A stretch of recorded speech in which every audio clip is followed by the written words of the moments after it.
Bahkan jangankan apa namanya,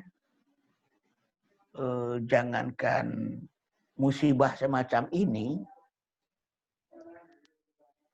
bahkan dalam sejumlah pernyataan sahabat dikatakan jangankan musibah, kiamat pun.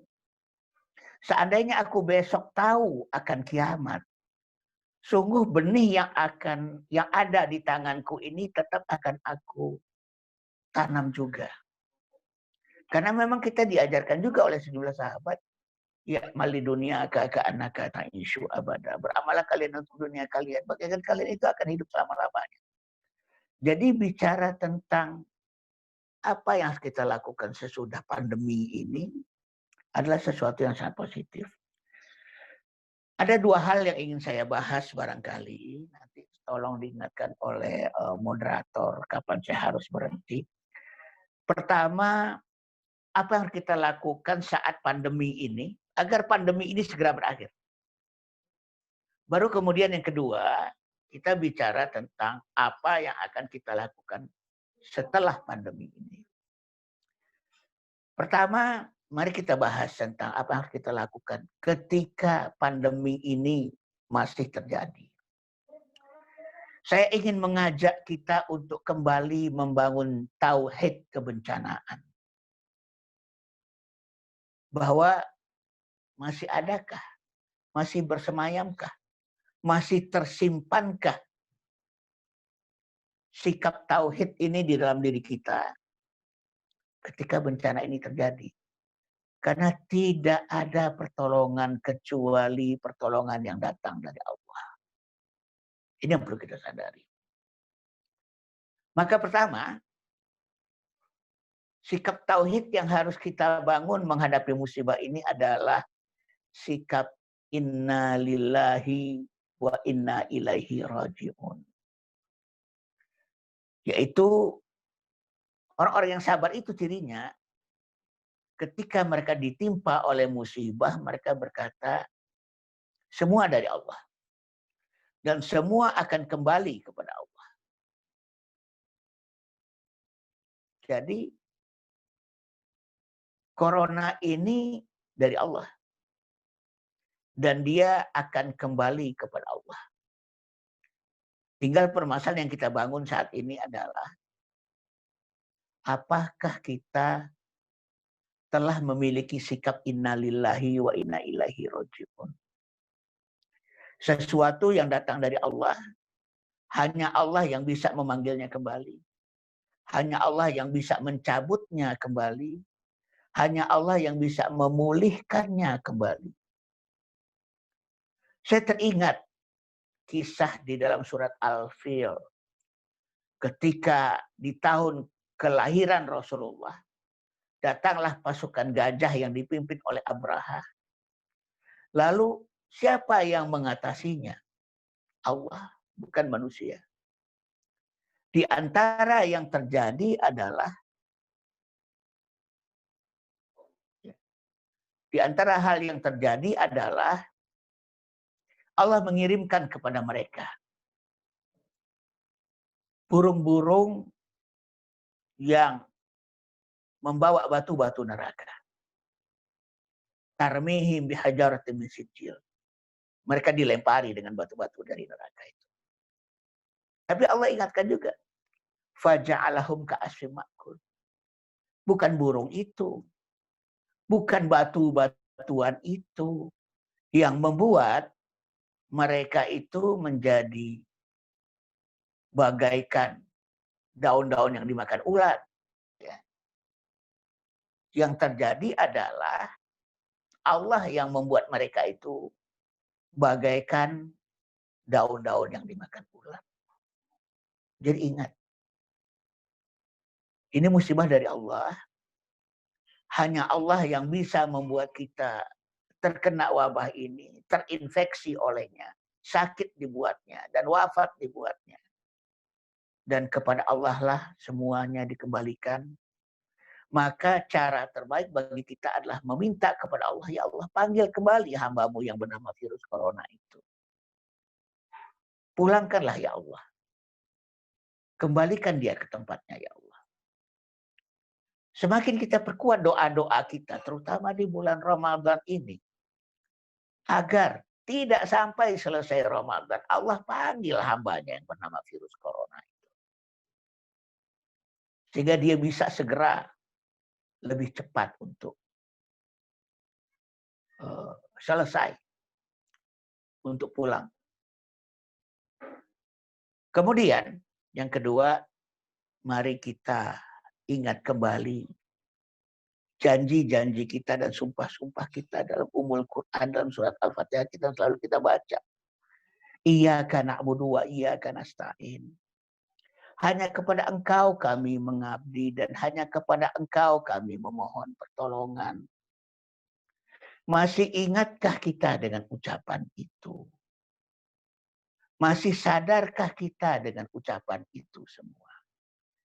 Apakah sudah kita tepati omongan kita itu bahwa hanya kepada Engkau kami mengabdi dan hanya kepada Engkau kami mohon pertolongan? Mari kita bertanya pada diri kita hari ini, pertolongan pertama terhadap kecelakaan, pertolongan pertama terhadap musibah, pertolongan pertama terhadap wabah. Apakah Allah itu sendiri atau bukan? Itu pertanyaannya. Apakah ketika kita menghadapi wabah ini, kita banyak berdoa kepada Allah?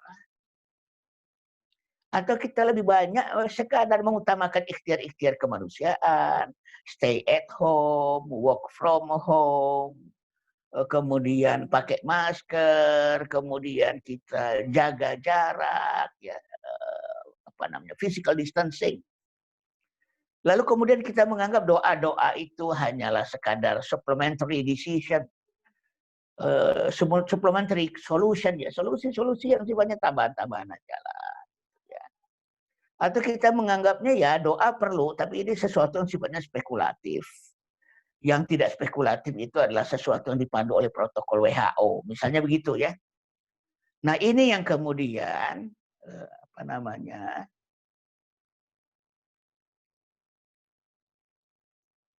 ini yang kemudian berpengaruh terhadap bagaimana hasil akhirnya. Masih bertauhidkah kita? Banyak di antara kita yang barangkali saat ini lebih mempercayai pendekatan-pendekatan medis semata-mata.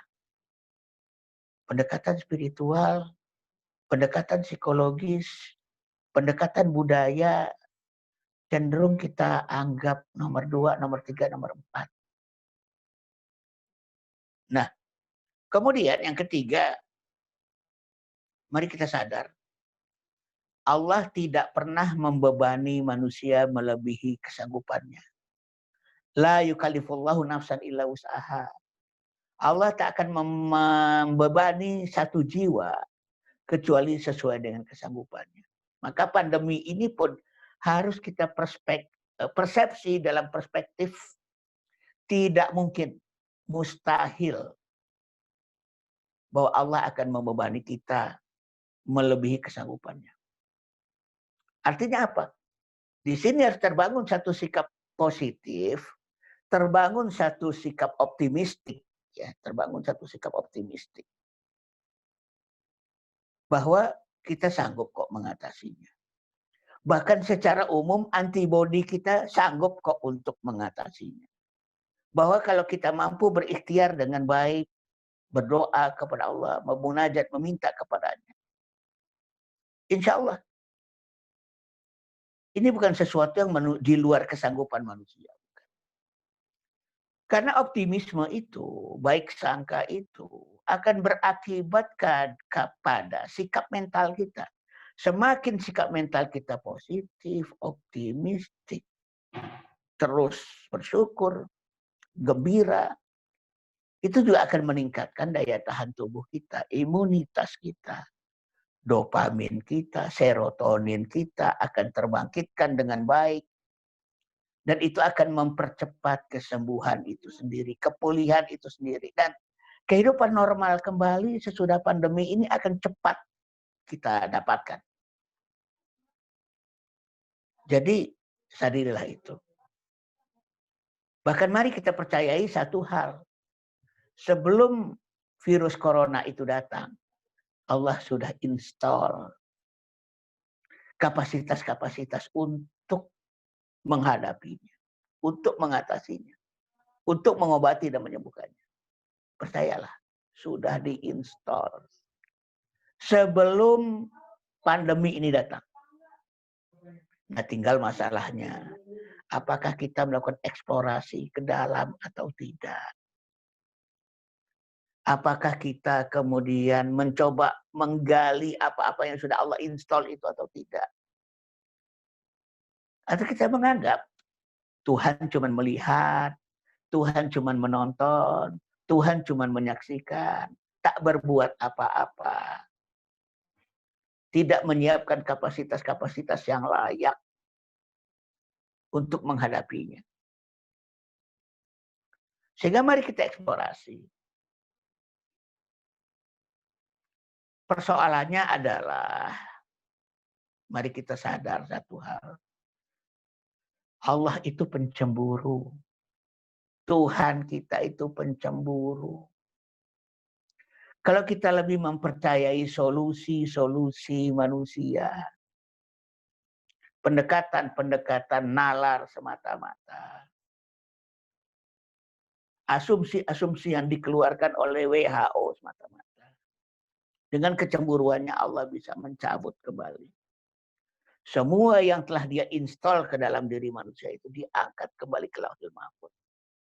Seluruh pertolongan-pertolongan yang sebenarnya sudah Allah siapkan, sudah Allah install, Allah ilhamkan, Allah hidayahkan. Seharusnya kita lebih banyak melakukan proses inside out daripada sekadar put outside in. Kemudian yang berikutnya mari kita sadari juga bahwa apakah kita juga sudah menjadikan istighfar sebagai supplementary immunity, imunitas tambahan. Karena itu yang Allah gambarkan di dalam Al-Quran. Ya ayyuhalladzina amanu astaghfiru rabbakum tsumma tubu ilaih yursil alaikum sama'a mirara wa yazidkum quwwatan ila quwwatikum. Wahai orang-orang yang beriman, istighfarlah kalian kepada Tuhan kalian dan bertaubatlah padanya.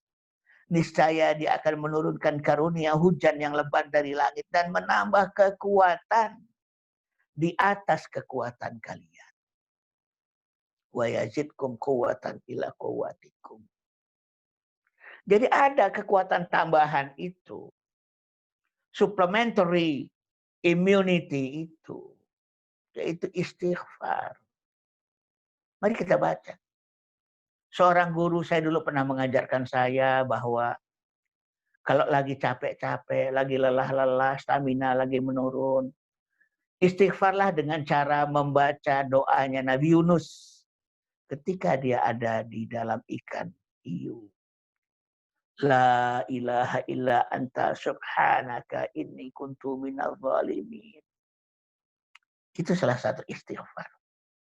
Doanya Nabi Yunus. Percayalah, imunitas kita dilipat gandakan oleh Allah. Sehingga kita harapkan COVID-19 ini segera selesai. Pandemi ini segera selesai. Kemudian yang juga harus kita bangun adalah, jangan lupa, Al-Quran adalah obat. Wa nunazzilu minal Qur'ani ma huwa shifaa'u wa rahmatul lil mu'minin. Wa la yazidu zalimina illa khasara. Dan diturunkan dari Al-Quran itu apa-apa yang menjadi obat dan rahmat bagi orang-orang yang beriman. Dan tidak menambah Al-Quran itu bagi orang-orang yang zalim kecuali kerugian semata-mata. Bukan cuma obat hati, bukan cuma obat mental. Syifa itu termasuk diantaranya obat fisik. Nah sehingga dengan Quran, dengan baca Quran, kita sebenarnya juga mendapatkan obat. Jangan dikira obat tambahan dosa kita. Itu obat utama kok. Karena sebenarnya obat itu dari Allah. Tidak ada penyembuhan kecuali dari Allah. Pernah dalam satu kisah Israeliat digambarkan Nabi Musa dikejar Fir'aun, tiba-tiba sakit perut. Dia berdoa pada Allah. Ya Allah, aku sakit perut, ya Allah. Lalu Allah katakan, ya Musa, naiklah ke bukit sana. Di atas bukit tersebut ada daun yang bentuknya seperti ini. Kamu ambil, kamu makan, kamu konsumsi. Itu jadi obat. Lalu diambil, dimakan, dikonsumsi oleh Nabi Musa alaihissalam. Lalu dia sembuh. Lari lagi. Tak lama kemudian beliau sakit perut lagi. Segera beliau datang ke bukit itu lagi, mencari daun itu lagi, dimakan, tapi nggak sembuh-sembuh. Dimakan, tapi nggak sembuh-sembuh, dan dimakan, tapi nggak sembuh-sembuh. Nah, kemudian Nabi Musa bertanya, ya Allah, aku sakit perut lagi, memakan dedaunan yang sama, tapi kenapa tak sembuh, ya Allah? Dan Allah mengingatkan, ya Musa, penyembuhnya itu aku, bukan daun itu.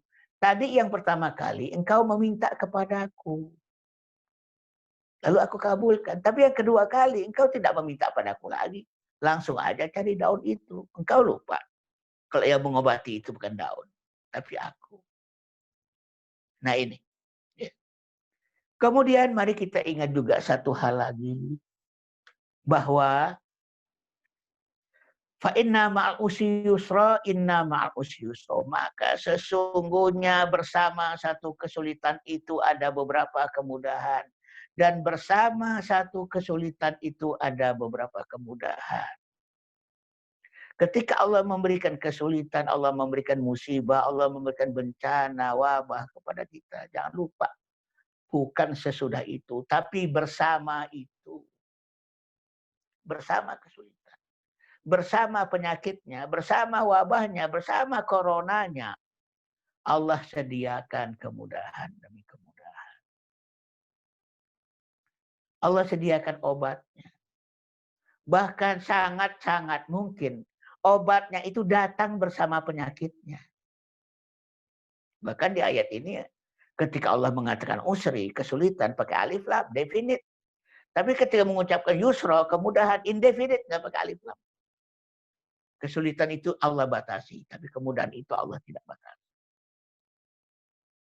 Sekali lagi, sangka kita ini berpengaruh.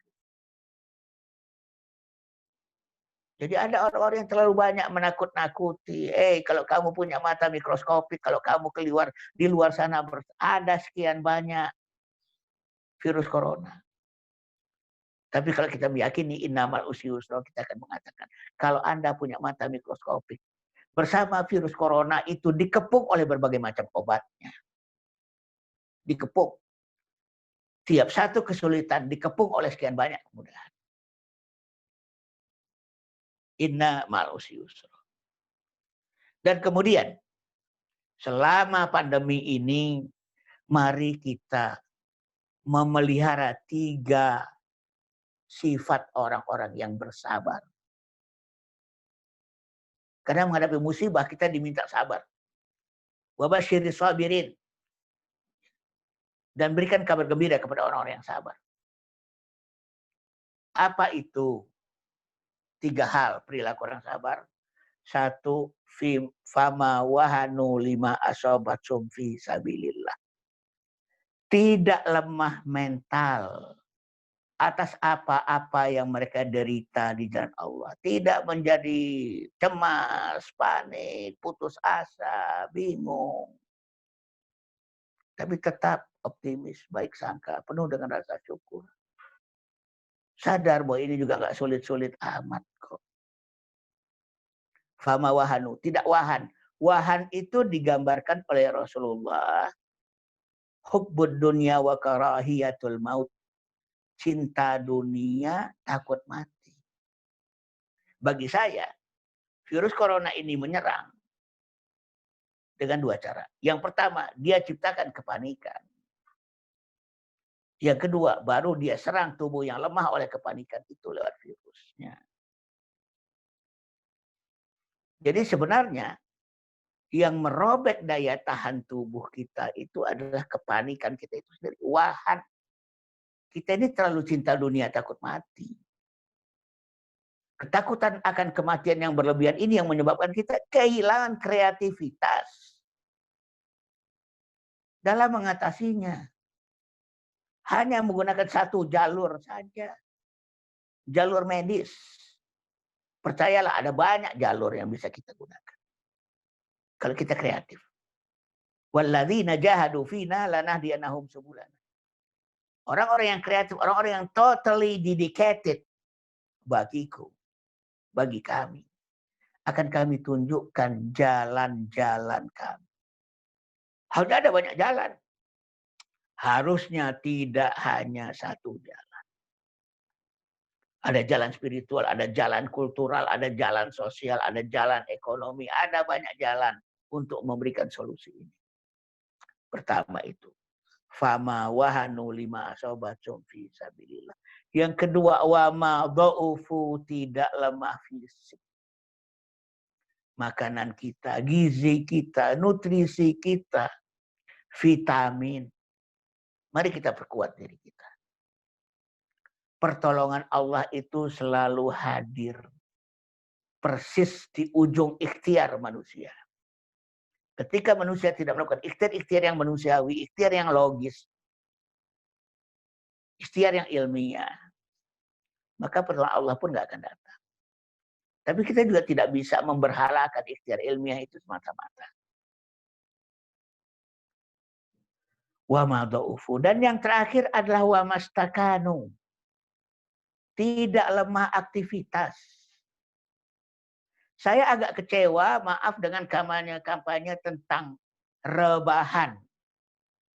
Anda bisa menjadi seorang pahlawan saat ini hanya dengan cara Anda rebahan. Enggak. Kita tidak diminta rebahan di rumah. Work from home. Bekerja dari rumah. Learning from home, belajar dari rumah. Creativity from home, bikin karya-karya dari rumah.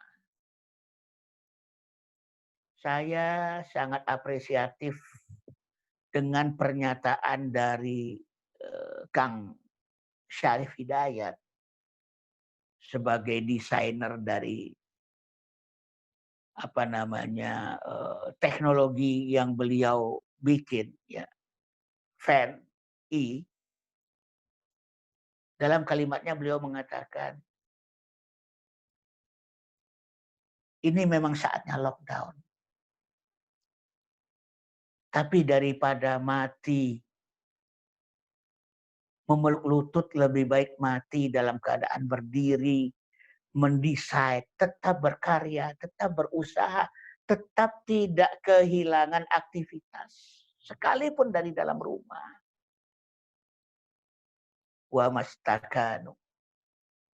Gak ada istilah rebahan itu. Tetaplah berbuat, tetaplah berkarya, tetaplah berusaha. Dalam satu hadis Rasulullah bersabda, sesungguhnya tangan manusia ini diciptakan untuk berbuat.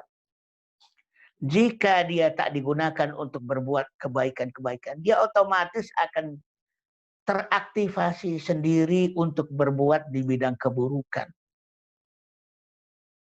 Ini kita jangan lupa. Ya. Nah, itu hal-hal yang sifatnya kita perlu bangun dalam situasi pandemik itu. Sehingga kemudian kita berharap berikutnya adalah kehidupan after pandemic akan kita nikmati, syukuri kembali dalam hidup kita ini. Apa yang kita lakukan after pandemic? Satu, setelah kita sadar dengan musibah ini, mari kita perkuat ketergantungan kita kepada Allah. Karena kita juga tidak tahu setelah ini ada musibah apa lagi. Ada bencana apa lagi. Ada wabah apa lagi. Orang bicara tentang perang biologis. Orang bicara tentang perang asimetris. Orang bicara tentang perubahan-perubahan yang begitu unpredictable. Mari kita bayangkan betapa akan babak belurnya, betapa akan jungkir baliknya, betapa akan pontang-pantingnya kita menghadapi perubahan-perubahan ke depan yang begitu mengagetkan, begitu mendadak, begitu tak terprediksi. Kalau ketergantungan kepada Allah masih saja tidak kuat. Kalau ketergantungan kita malah kok semakin tinggi kepada sains dan teknologi. Ingat, umat Muhammad ini Allah karuniai dengan sains dan teknologi yang luar biasa. Tapi bersamaan itu dijadikan sebagai umat yang paling tergantung pada Tuhan. Karena kebetulan manusia ini adalah makhluk yang diciptakan dari sesuatu yang melekat. Tercipta dari sesuatu yang attach. Khalaqal insana min 'alaq. Manusia itu diciptakan dari sesuatu yang melekat. Sehingga dia selalu melekat. Dia selalu terikat. Dia selalu tergantung. Tinggal pertanyaannya sekarang adalah, mau tergantung kepada Allah atau mau tergantung kepada selain Allah. Maka surat Al-Fil itu mengingatkan kita. Alam taro kaifa fa'ala rabbuka bi ashabil fil. Tidakkah kalian perhatikan bagaimana Allah yang bertindak, Tuhanmu yang bertindak. Bukan dirimu, bukan kekuatanmu, bukan senjatamu, bukan pasukanmu yang bertindak terhadap para pasukan gajah itu. Alam yaja'al kaidahum fi tadlir. Tidaklah kalian memperhatikan bagaimana Allah membuat tipu daya mereka itu menjadi lemah, tidak ada apa-apa. Wa arsala alaihim tayran ababil, dan Allah utus kepada mereka burung ababil. Allah, Allah, Allah. Bahkan dalam peperangan Badar sekalipun, dalam surat Al-Anfal Allah mengingatkan, falam taqtuluhum walakinnallaha qatalahum. Bukan kalian yang membunuh mereka, tapi Allah yang membunuh mereka. Fama ramaita idh ramaita walakinnallaha rama. Bukan kamu yang memanah ketika kamu memanah, tetapi Allah sebenarnya yang memanah. Hidup pasca pandemi harus menjadi hidup yang semakin meningkatkan ketergantungan manusia pada pertolongan Allah. Karena semakin hari kita akan berhadapan dengan ketidakpastian. Keterkejutan.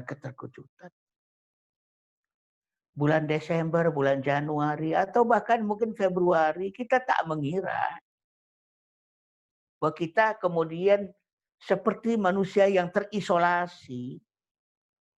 Begitu mendadaknya. Krismon tahun 97-98 juga begitu mendadaknya. Kita baru saja menjadi macan Asia. Kita baru saja ditahbiskan sebagai satu bangsa yang akan masuk ke dalam 20 besar dunia secara ekonomi. Tiba-tiba Krismon. Sekarang juga sama. Tiba-tiba COVID-19. Kita butuh ketergantungan kita pada Tuhan kita.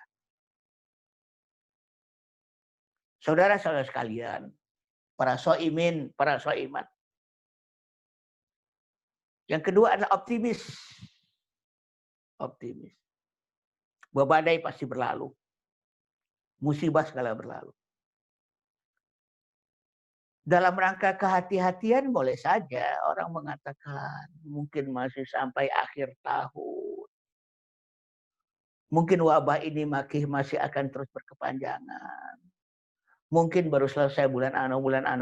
Tapi mari kita membangun optimisme kita. Karena sangka kita itu, Allah bergantung pada sangka kita. Allah bersama sangka kita. Baik sangka akan kejadian, buruk sangka akan kejadian.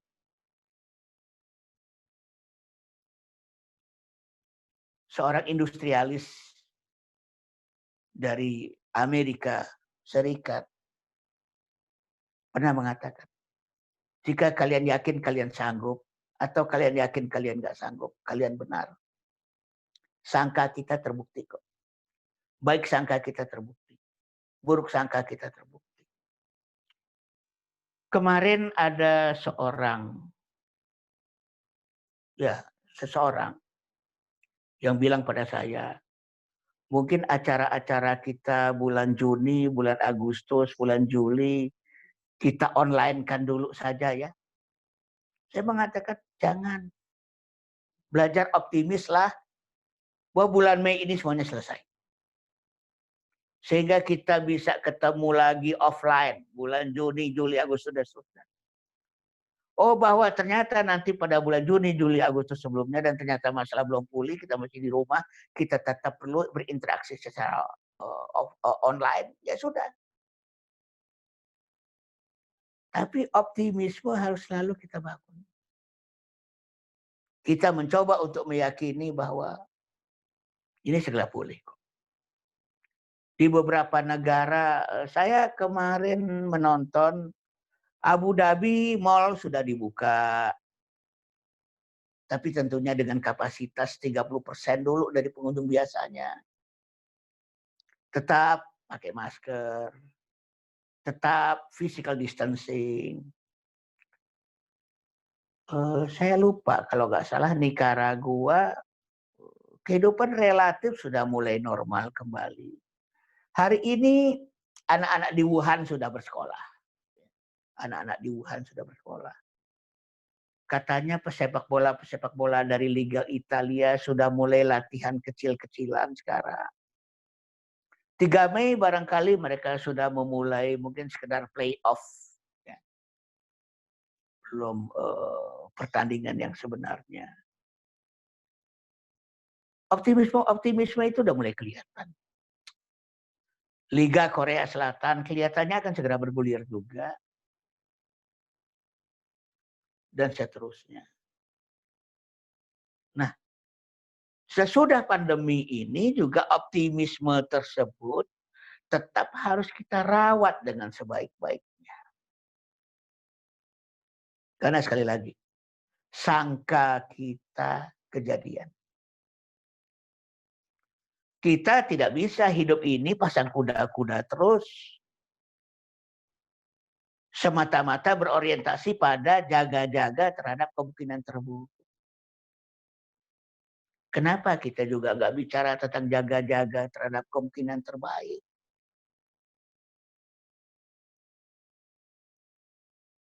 Sistem ekonomi di barat sana bicara tentang misalnya pengeluaran tak terduga. Tapi Islam bicara tentang pemasukan tak terduga. Wa yarzuqhu min haitsu la yahtasib. Maka Allah akan memberikan kepadanya rezeki dari arah yang tak terduga-duga. Ada yang namanya pemasukan tak terduga itu. Sekali lagi Allah nggak tinggal diam. Allah peduli, Allah terlibat. Allah tak tidur, Allah tak mengantuk. Allahu la ilaha illa wal hayyul qayyum la ta'khudhuhu sinatu wala naum. Allah tidak ada ilah selain dia yang hidup berdiri serta mengurusi makhluknya. Dia tidak mengantuk dan dia juga tidak tidur. Di ayat yang lain, di surat Ar-Rahman, Allah berfirman, Yas'aluhu man fis samawati wal ardh kulla yaumin huwa fi sya'nin.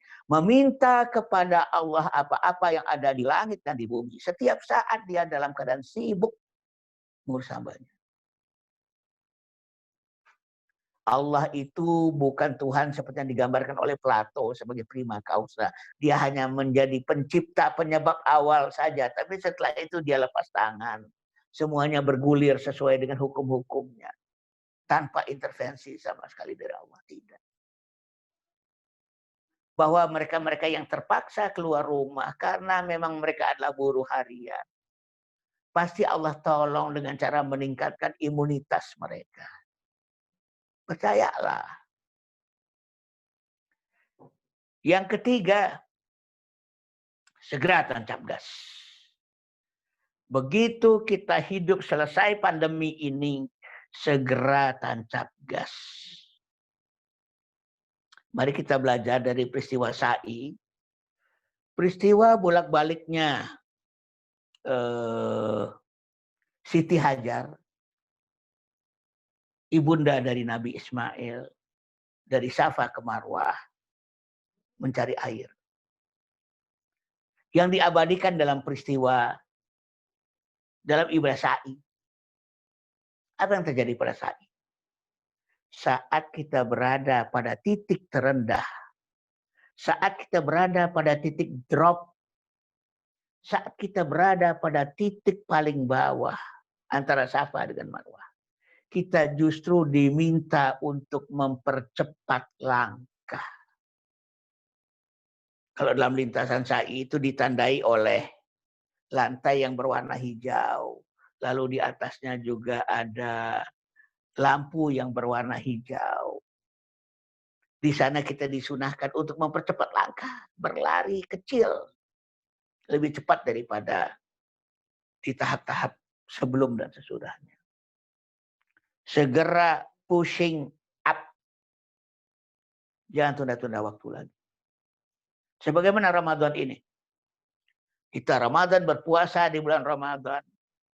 Masuk 1 Syawal, 2 Syawal kita sudah diminta untuk accelerate. Mengakselerasi diri. Karena Syawal artinya peningkatan. Sama juga. Hidup sesudah pandemi ini harus disikapi dengan segera tancap gas. Kita mendaki kembali. Kita menanjak kembali. Ke bukit Safa kita. Ke bukit Marwah kita. Bukan malah istirahat berleha-leha. Meratapi nasib.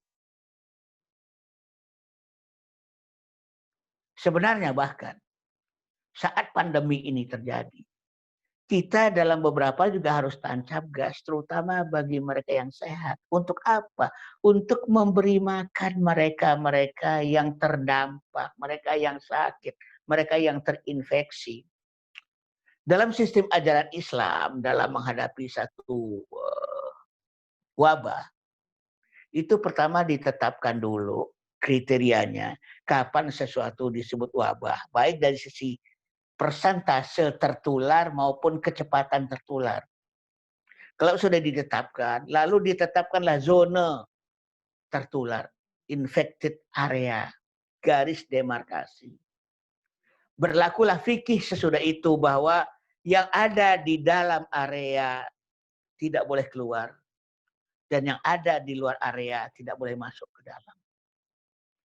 Yang ada di dalam area wabah, jika dia sakit dia diobati, jika dia sehat dia dikarantina. Jika mereka yang ada di luar wabah, mereka harus bekerja secara lebih optimal karena ada beban fardu kifayah untuk menghidupi mereka yang ada di dalam wabah. Nah, apalagi jika saat ini kita akan menghadapi kehidupan sesudah ini. Ya. Segera tancap gas. Justru melipat gandakan usaha kita. Karena sekian lama kita barangkali telah istirahat, ekonomi sudah melemah, sangat melemah. Ada mereka-mereka yang barangkali sekarang nggak bisa makan. Upaya pemulihan harus segera kita bantu. Kemudian, after pandemic yang harus kita lakukan adalah perkuat jaring pengaman sosial. Dulu setelah Krismon, saya bersama keluarga besar mendirikan yang namanya Family Safety Net, jaring pengaman keluarga. Karena kita sadar situasi tak terduga ini. Setidak-tidaknya keluarga besar kita perlulah punya sawah. Sehingga nanti minimal kebutuhan akan beras gak terpengaruh lagi ketika wabah melanda, musibah melanda, problem melanda. Kita nggak kemudian menjadi manusia-manusia yang membeli aset dan menumpuk-numpuk aset. Pangan siapkan, barangkali punya kebun, punya mix farming, ada kebun, ada barangkali ayam, barangkali gurami. family safety net. Inilah asuransi Islam itu. Bagaimana kita secara kolektif mengasuransi diri kita masing-masing. Saling tolong-menolong, saling bergotong royong. Yang terbaik social safety net itu adalah bersama mereka-mereka yang punya ikatan sedarah dengan kita. Dan yang kedua, bersama mereka-mereka yang memiliki ikatan sedaerah dengan kita. Misalnya satu RT, satu komplek perumahan. Kita bangun itu. Ya. Setidak-tidaknya kita amankanlah urusan pangan. Kita amankanlah urusan sandang. Hal-hal yang sifatnya doruriyah dan hajiyah. Doruriyah adalah sesuatu yang kalau tidak ada bisa mengancam hidup kita. Hajiyah adalah jika sesuatu itu tidak ada bisa mengancam kenyamanan minimal hidup kita. Nah, dengan jaring pengaman keluarga, jaring pengaman sosial, jaring pengaman komunitas, kita mencoba untuk mengantisipasi kemungkinan masalah di masa akan datang. Inilah sistem manajemen yang diajarkan oleh Nabiullah Yusuf alaihissalam. Bagaimana dia mengelola gandum di 7 tahun masa subur. Untuk mengantisipasi 7 tahun masa sulit. 7 tahun masa musibah. Sehingga kemudian kepiawaiannya itu yang menyebabkan beliau diangkat untuk menjadi bendahara negeri. Bendahara negeri Mesir. Perkuat jaring itu. Kita harus antisipatif. Kita harus punya saving. Tapi saving yang dimaksudkan itu bukan tabungan berupa duit. Saving yang dimaksudkan itu adalah berupa sawah, kebun, peternakan, kolam ikan, yang semacam itu. Justru kita tidak diajarkan dalam agama ini menumpuk harta dan menumpuk uang. Apalagi saat-saat semacam ini. Kemudian juga selain memperkuat jaring pengaman sosial kita, semakin rajinlah berbagi. Percayalah, ya, percayalah, yang akan kita dapatkan adalah apa-apa yang pernah kita bagikan kepada orang lain. Seandainya di masa-masa normal, seandainya di masa-masa biasa, kita rajin berbagi. Maka di saat inilah kita akan merasakan bahwa apa yang pernah kita bagikan kepada orang lain akan kembali lagi kepada diri kita. Saat kita butuhkan, saat musibah terjadi, saat wabah terjadi. So'imin so'imat rahimakumullah. Saya dulu pernah kehilangan laptop di bus, diambil oleh pencuri. Saya sedih betul. Sedih bukan karena laptopnya, tapi data-data yang ada di dalamnya. Cuman saya bersyukur, sekaligus juga menyesal. Bersyukur karena data-data yang pernah saya bagikan kepada orang lain, itu balik ke saya. Yang pernah saya bagikan lewat Facebook, balik ke saya. Yang pernah saya bagikan lewat email, balik ke saya. Yang pernah saya bagikan ke flash disk, balik ke saya. Sayangnya masih banyak yang belum saya bagikan data itu. Dan yang tidak saya bagikan ya nggak balik. Hilang begitu saja, diambil oleh pencuri. Ya. Nah begitu. Di situ saya sadar bahwa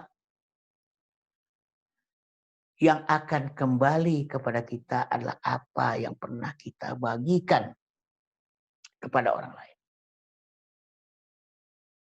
Tapi yang kita simpan sendiri, ketika dia hilang, ya sudah, nggak balik ke kita. Menjadi milik mereka yang mengambilnya, mereka yang mencuri. Semua yang kita bagikan itu, apakah itu ilmu, apakah itu kekayaan, aset, akses, itu yang akan kembali ke kita saat kita butuhkan. Saat seandainya suatu ketika musibah itu datang kembali, wabah itu datang kembali, bencana itu datang kembali kepada diri kita. Cukuplah ini menjadi pelajaran. Bahwa kita tidak perlu menjadi manusia yang menumpuk-numpuk aset, termasuk aset pengetahuan. Tak perlulah kita dengan sombongnya mengatakan bahwa ilmuku ini mahal. Aku dapatkan dari perkuliahan, perguruan tinggi yang sangat bonafit. Yang masuknya nggak susah, yang masuknya susah. Yang uang kuliahnya juga tidak sedikit. Lalu kita jual mahal dia, kita komoditisasi dia. Kita potong-potong belah kecil-kecil lalu kita tawarkan dengan harga yang sangat mahal. Padahal ilmu kita itu dari Allah. Bagikan dia. Sebarkan dia. Saat musibah ini terjadi, kita akan merasakan bahwa orang yang paling sering berbagi, dia yang paling diuntungkan oleh apa yang pernah dia bagi. Kalau mau pamrih, pamrihlah kepada Allah. Kalau ingin berniaga, berniagalah pada Allah. Kalau ingin minta untung, minta untunglah kepada Allah. Yang berikutnya, kondisi-kondisi semacam ini, wabah semacam ini, musibah semacam ini, bencana krisis semacam ini, menuntut kita untuk menjadi manusia yang semakin kreatif di masa yang akan datang. Sesudah pandemi ini, mari menjadi manusia-manusia yang kreatif. Satu, syaratnya jangan hanya mengandalkan pada satu talenta saja. Hidup ini terlalu rumit jika hanya diselesaikan lewat satu talenta. Sementara manusia itu multi talent sebenarnya, punya banyak talenta. Sehingga kalau toh talenta ini tak bisa kita pakai karena sedang ada musibah, talenta yang lainnya kita bisa gunakan. Terlalu banyak di antara kita yang tidak sempat mengeksplorasi, mengaktualisasikan potensi dan talentanya yang banyak itu. Karena belum apa-apa, dia sudah berorientasi pada menggapai gaji yang tinggi, karir yang tinggi, punya rumah, punya mobil. Sehingga nggak punya waktu lagi untuk capacity building, mengembangkan kapasitas. Dalam banyak kesempatan saya seringkali mengatakan, 0 sampai 15 tahun itu character building, 15 sampai 40 tahun itu capacity building. Hebatkan diri kita. Sesudah itu barulah kita mencoba menggapai puncak-puncak kehidupan dunia akhirat kita. Merugi manusia yang saat ini dia cuma punya satu talenta, satu kecakapan, satu kapasitas, satu kompetensi, lalu kemudian tiba-tiba itu nggak bisa dia pakai saat musibah sedang terjadi. Ibaratnya, jangan pernah menaruh seluruh telur kita di dalam satu keranjang. Nanti kalau pecah, jatuh, pecah semua. Taruhlah dalam beberapa keranjang. Kalau orang berdagang, perumpamaannya ya dagang es dan dagang payung lah. Agar saat musim hujan, esnya nggak laku, tapi payungnya laku. Agar saat musim panas, ketika payungnya nggak laku, esnya laku.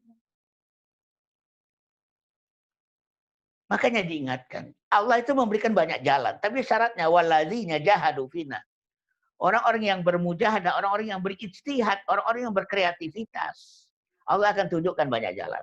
Kalau kata orang Betawi nggak ada matinya. Ada jalan ini, jalan ini, jalan ini. Orang yang terlalu cepat, ya, seorang yang terlalu cepat dalam menetapkan hanya satu karir tertentu.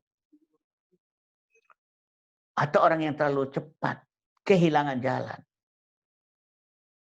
putus asa, menunjukkan bahwa dia nggak bersungguh-sungguh, dia nggak bermujahadah, dia nggak beristihad untuk hidupnya. Orang yang jahadu fina, kalau kata orang Betawi, nggak ada matinya. Di mana ada kemauan, disitulah ada jalan. Jadi marilah menjadi manusia-manusia yang semakin kreatif.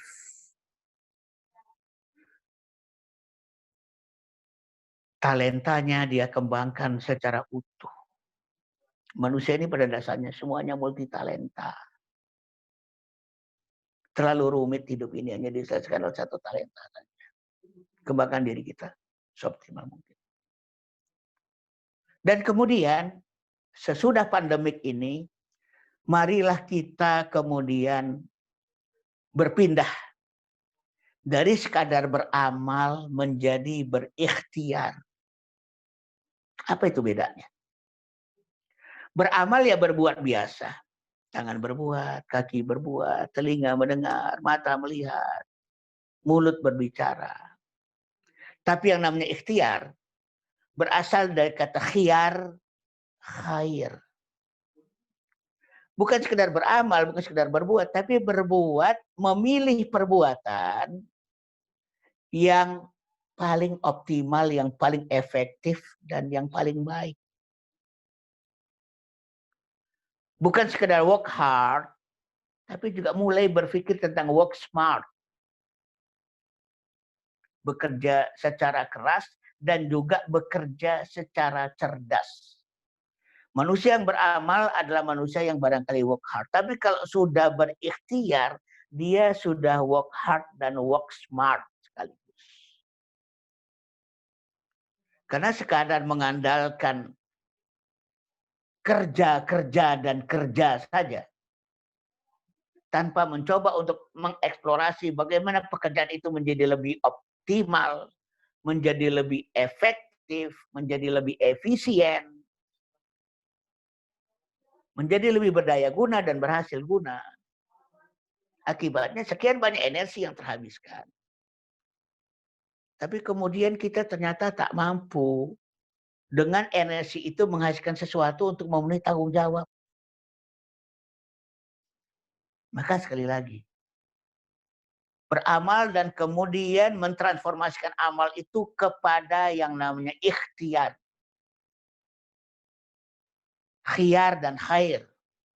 Memilih sesuatu yang terbaik. Sehingga lebih efektif, lebih efisien, lebih optimal. Walaupun tentunya efektivitas, efisiensi, optimalitas itu juga jangan diberhalakan. Tapi kita upayakan. Karena dalam situasi pandemi kita merasakan betapa kita harus berupaya dengan kesempatan kecil yang kita miliki, kita mencoba untuk menyelesaikan masalah besar yang masih kita hadapi. Nah, sehingga dengan demikian, kita diharapkan mampu lebih optimal. Nggak terpuntang-panting. Nggak terpanik-panik dibuatnya. Karena betapa banyaknya orang-orang yang udah bekerja keras. Saya juga terharu, salut melihat kerja kerasnya. Luar biasa. Tapi kenapa yang dia hasilkan tidak mampu untuk mencukupi tanggung jawab minimalnya kepada dirinya, kepada keluarganya, anak, istri, orang tua, lingkungan, masyarakat, dan sebagainya. Ini model-model kehidupan pasca pandemik yang harus kita bangun. Nah, so'imin so'imat rahimakumullah. Barangkali sebagai penutup, saya mengajak ada saudara-saudara kita yang dipimpin oleh Dr. Syarif Hidayat. Di tengah-tengah situasi di mana orang harusnya bekerja di rumah, menjaga jarak, stay at home.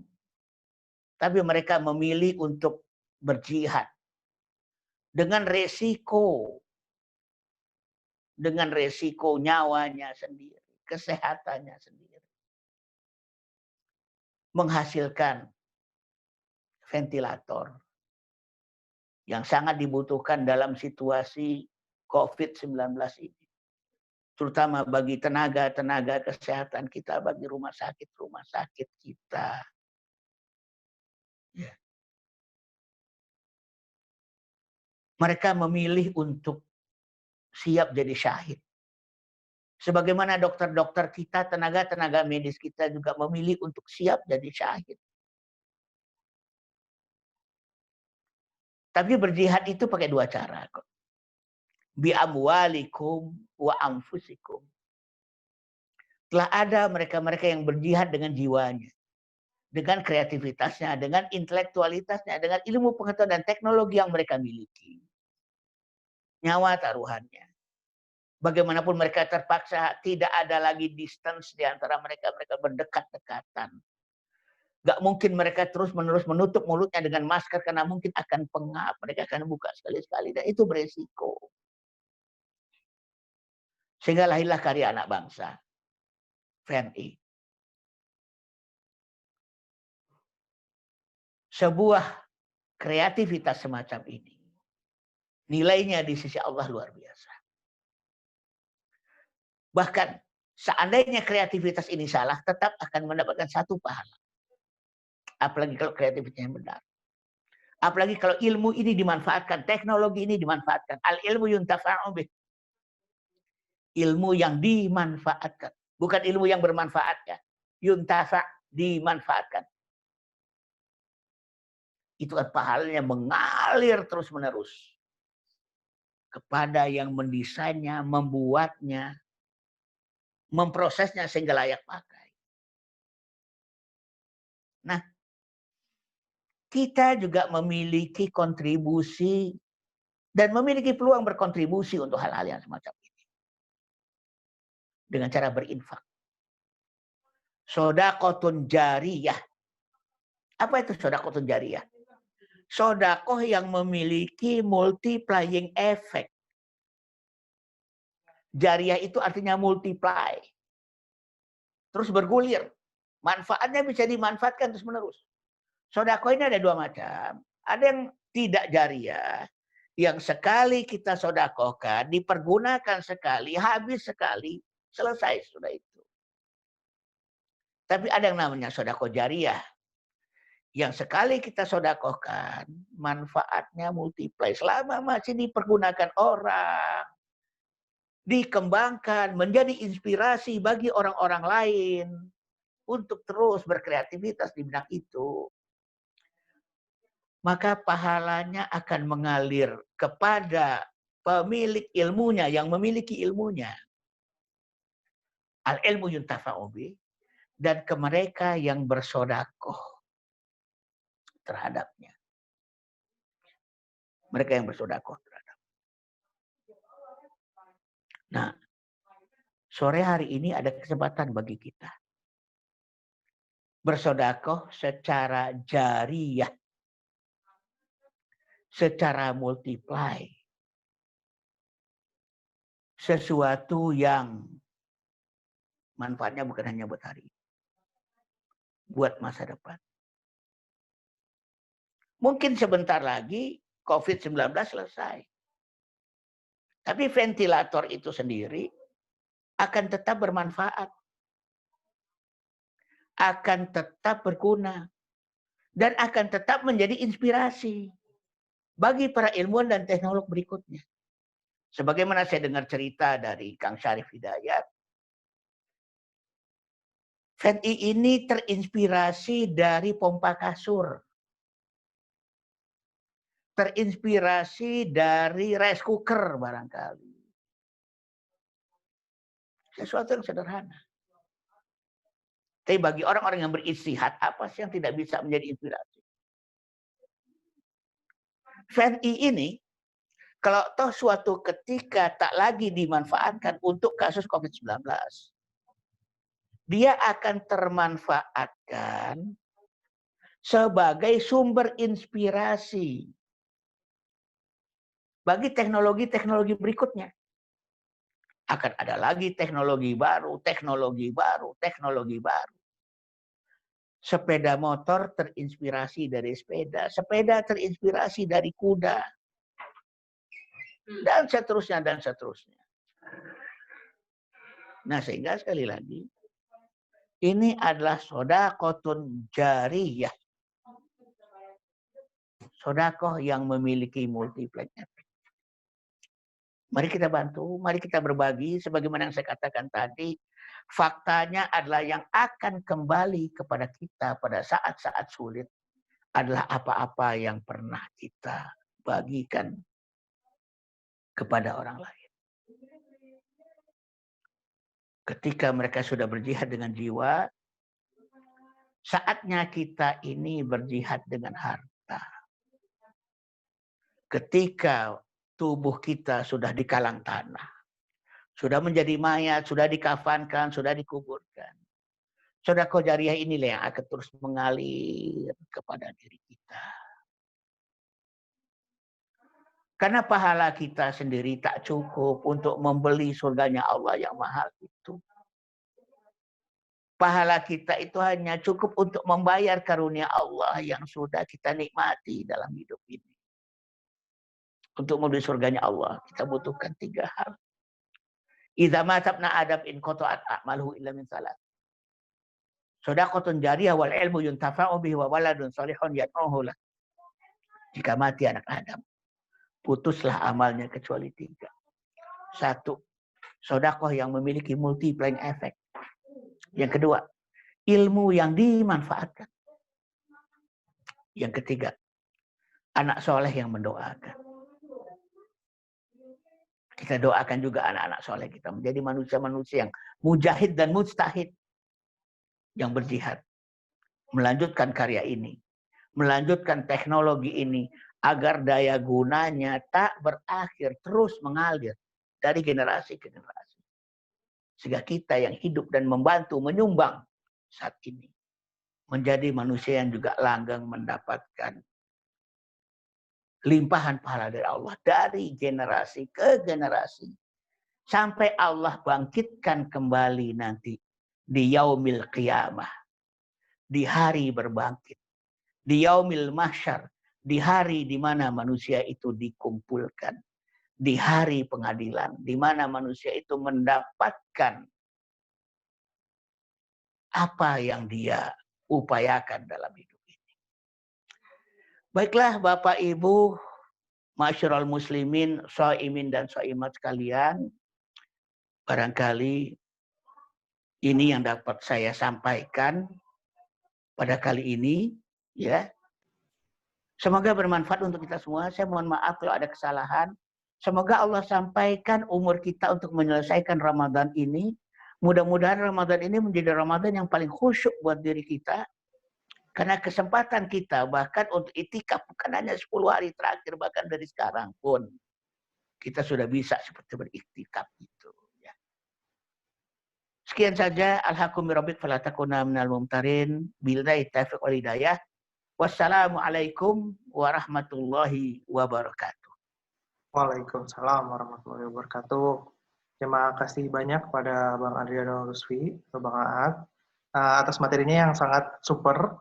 Saya pribadi sangat tersindir ya tadi dengan apa yang Bang Aad berikan tentang soal rebahan. Karena saya salah satu yang mendukung itu, tapi setelah Bang Aad cerita saya jadi berubah pikiran seperti ya soal rebahan itu. Terima kasih banyak. Intinya tadi kesimpulan dari Bang Aad bahwa kita ikhtiar bukan hanya dari segi sains, bukan hanya dari segi biologis, dari psikologis, atau dari segi kultural, tapi kita juga harus, justru yang dinomorsatukan adalah ikhtiar secara agama. Semua tuntunannya sudah ada di Al-Quran, bahwa bagaimana cara menyembuhkan wabah, cara menyembuhkan pandemi itu sudah ada di Al-Quran, sudah jelas, bahkan hal seperti ini sudah sering terjadi, sudah pernah terjadi saat zaman-zaman Nabi, zaman-zaman Rasul, seperti itu. Nah, Bang Aad tadi coba mengingatkan apa yang sudah dituliskan di dalam Al-Quran untuk cara mengobati atau bahkan menghadapi hidup setelah pandemi ini selesai, seperti itu. Nah, dari teman-teman apakah ada yang tanyakan. Kita masih ada waktu sekitar 5 menit, mungkin 2 pertanyaan ya. Kalau ada bisa ditulis di chat.